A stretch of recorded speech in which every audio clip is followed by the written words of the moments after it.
आज होती चतुर्थी आणि शनिवार रविवार आम्ही घरी जात असतो. घरी गेले की मी काही शूट करत नाही तिथे.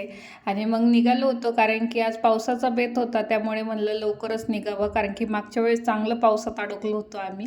मग लवकर घरी आलो. घरून आईंनी दूध दिलं होतं कानासाठी, मग ते आधी तापून ठेवलं कारण की खराब व्हायला नको म्हणून.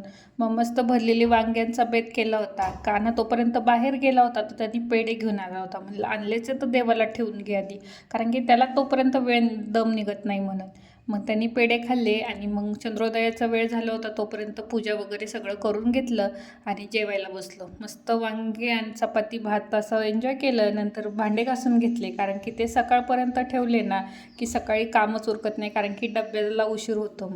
मग रात्री कानाला आठवण झाली की त्याचा होमवर्क कंप्लीट नाही आहे, म्हणून मग घेतला त्याचा होमवर्क झाल्यावर मग माझं स्किन केअर करून घेतलं. काही नाही, फक्त मॉइश्चरायझर आणि लिप बाम लावून घेतला आणि असा संपवला दिवस. बाय.